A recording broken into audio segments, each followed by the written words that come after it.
നമസ്കാരം. ഇത് the Indian.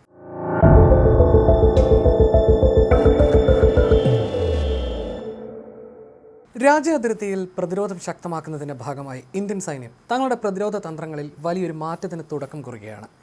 അതിർത്തികളിൽ ആധുനിക സാങ്കേതിക വിദ്യയിൽ അധിഷ്ഠിതമായ പ്രത്യേക ഇലക്ട്രോണിക് വാർഫെയർ ബ്രിഗേഡുകൾ രൂപീകരിക്കാനാണ് സൈന്യത്തിൻ്റെ തീരുമാനം. പരമ്പരാഗത യുദ്ധമുറകൾക്കപ്പുറം ശത്രുവിൻ്റെ ആശയവിനിമയ ശൃംഖലകളെയും നിരീക്ഷണ സംവിധാനങ്ങളെയും തകിടം മറിക്കുക എന്ന ലക്ഷ്യമാണ് ഇതിന് പിന്നിലുള്ളത്. ശത്രുക്കളുടെ സന്ദേശവിനിമയങ്ങൾ ചോർത്തുക, അവരുടെ റഡാർ സംവിധാനങ്ങളുടെ പ്രവർത്തനം തടസ്സപ്പെടുത്തുക, അതിർത്തി ലംഘിച്ചെത്തുന്ന ആളില്ലാ നിരീക്ഷണ വിമാനങ്ങളെ നിഷ്ക്രിയമാക്കുക തുടങ്ങിയവയാണ് പുതിയ വിഭാഗത്തിന്റെ പ്രധാന ചുമതലകൾ. നേരിട്ടുള്ള പോരാട്ടം ആരംഭിക്കുന്നതിന് മുൻപ് തന്നെ ശത്രുവിന്റെ യുദ്ധശേഷിയും ആത്മവിശ്വാസവും തകർക്കാൻ ഈ സാങ്കേതിക മുന്നേറ്റത്തിലൂടെ ഇന്ത്യൻ സൈന്യത്തിന് സാധിക്കുമെന്നാണ് വിലയിരുത്തൽ. പ്രത്യേകം നിശ്ചയിച്ച അതിർത്തി മേഖലകൾ കേന്ദ്രീകരിച്ചായിരിക്കും പുതിയ ബ്രിഗേഡ് തങ്ങളുടെ പ്രവർത്തനം സജ്ജമാക്കുക. പടിഞ്ഞാറൻ അതിർത്തിയിലും ചൈനയുമായിട്ടുള്ള യഥാർത്ഥ നിയന്ത്രണ രേഖയിലും നിലനിൽക്കുന്ന സങ്കീർണമായ സാഹചര്യങ്ങൾ കണക്കിലെടുത്ത് ഓരോ പ്രദേശത്തിനും അനുയോജ്യമായ രീതിയിലാകും ഇവ വിന്യസിക്കുക. ഇത് അതിർത്തിയിലെ പ്രതിരോധം കൂടുതൽ ശക്തമാക്കും. ലക്ഷ്യമിട്ട പ്രദേശങ്ങളിലെ അതിർത്തിയിലെ വൈദ്യുത കാന്തിക അന്തരീക്ഷം കൃത്യമായി മാപ്പ് ചെയ്യുക, ശത്രുവിൻ്റെ സിഗ്നലുകൾ രഹസ്യമായി ശേഖരിക്കുക, ഡിജിറ്റൽ ആക്രമണങ്ങൾ നടത്തുക എന്നിവയാണ് ഈ സേനയുടെ ദൗത്യങ്ങൾ. റേഡിയോ തരംഗങ്ങളുടെ നിയന്ത്രണം ഏറ്റെടുത്ത് ശത്രുവിൻ്റെ സൈനിക ആസ്ഥാനങ്ങളിൽ നിന്നുള്ള ഉത്തരവുകൾ താഴേക്ക് പോകാതിരിക്കാനുള്ള ഇടപെടൽ നടത്താനും ഇവർക്ക് സാധിക്കും. നിലവിൽ കരസേനയുടെ ആശയവിനിമയ വിഭാഗമായ സിഗ്നൽസ് യൂണിറ്റുകളാണ് ഇത്തരം സാങ്കേതിക പ്രതിരോധ പ്രവർത്തനങ്ങൾ ഭാഗികമായി കൈകാര്യം ചെയ്യുന്നത്. എന്നാൽ പുതിയ പരിഷ്കാരത്തോടെ നിലവിലുള്ള സംവിധാനങ്ങളും ആധുനിക ഉപകരണങ്ങളും പൂർണ്ണമായും ഈ വിഭാഗത്തിന് കീഴിലേക്ക് മാറും. ഇതോടെ പ്രതിരോധ പ്രവർത്തനങ്ങൾ കൂടുതൽ ഏകോപിതമാകും. വിവിധ തലങ്ങളിലുള്ള സൈനിക നീക്കങ്ങൾക്ക് ഒരേ സമയം ഒരേ കേന്ദ്രത്തിൽ നിന്ന് പിന്തുണ നൽകാൻ ഈ പുതിയ ഘടന സഹായിക്കും.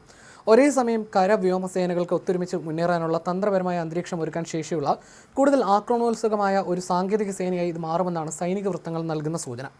ഈ ബ്രിഗേഡുകളുടെ മറ്റൊരു പ്രധാന ഉത്തരവാദിത്തം പീരങ്കിപ്പടയ്ക്കും വ്യോമ പ്രതിരോധ ശൃംഖലകൾക്കും അതിവേഗം തത്സമയം വിവരങ്ങൾ കൈമാറുക എന്നതാണ്.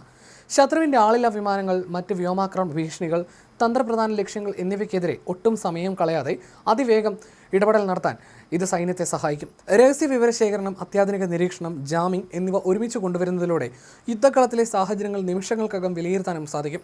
വിവരം ശേഖരിക്കുന്നത് മുതൽ ശത്രുവിനെ ആക്രമിക്കുന്നത് വരെയുള്ള സമയദൈർഘ്യം പരമാവധി കുറയ്ക്കാൻ ഈ പുതിയ ഏകോപനത്തിലൂടെ സാധിക്കുമെന്നാണ് വിലയിരുത്തൽ. ഓപ്പറേഷൻ സിന്ദൂറിന് ശേഷമാണ് സാങ്കേതിക വിദ്യയിലൂന്നിയ ഈ പുനഃക്രമീകരണത്തിന് സൈന്യം തുടക്കം കുറിച്ചത്. ആധുനിക യുദ്ധങ്ങളിൽ ഡ്രോണുകളുടെയും ഡിജിറ്റൽ സംവിധാനങ്ങളുടെയും സ്വാധീനം വർദ്ധിച്ച സാഹചര്യത്തിലാണ് ഇന്ത്യയും ഈ നിർണായക ചുവടുവെപ്പ് നടത്തുന്നത്. വെറും ആയുധബലവും വെടിവെപ്പും കൊണ്ട് മാത്രം ഇനി യുദ്ധങ്ങൾ ജയിക്കാനാകില്ലെന്ന തിരിച്ചറിവിലാണ് സൈന്യത്തിൻ്റെ ഈ നിർണായകമായ മാറ്റം. ശത്രുവിൻ്റെ നാവിഗേഷൻ സംവിധാനങ്ങളും കമാൻഡ് ശൃംഖലകളും തകർക്കുന്നതിലൂടെ നേരിട്ടുള്ള ഏറ്റുമുട്ടലിന് മുൻപ് തന്നെ ശത്രുപക്ഷത്തെ പൂർണ്ണമായി മുട്ടുകുത്തിക്കാനും അവരുടെ പ്രതിരോധശേഷി ഇല്ലാതാക്കാനും ഇന്ത്യക്ക് സാധിക്കും. ഈ ആധുനികവൽക്കരണത്തിന് കരുത്തു പകരാൻ ഇന്ത്യ തദ്ദേശീയമായി വികസിപ്പിച്ച ധാരാശക്തി എന്ന ഇലക്ട്രോണിക് യുദ്ധ സംവിധാനം നവീകരിക്കുന്നതിനായി 5150 കോടി രൂപയുടെ പദ്ധതിക്ക് കഴിഞ്ഞ ഒക്ടോബറിൽ അനുമതി നൽകിയിരുന്നു. DRDOയും ഭാരത് ഇലക്ട്രോണിക്സ് ലിമിറ്റഡും മറ്റ് സ്വകാര്യ പങ്കാളികളും ചേർന്നാണ് ഈ അത്യാധുനിക സംവിധാനം രാജ്യത്തിനായി ഒരുക്കുന്നത്. കഴിഞ്ഞ സെപ്റ്റംബറിൽ ഇന്ത്യൻ ആർമിയും ഇന്ത്യൻ എയർഫോഴ്സും സംയുക്തമായി നടത്തിയ ഒരു സൈനിക അഭ്യാസത്തിനിടയിലാണ് ധാരാശക്തി സംവിധാനം അതിൻ്റെ ശേഷി തെളിയിച്ചത്.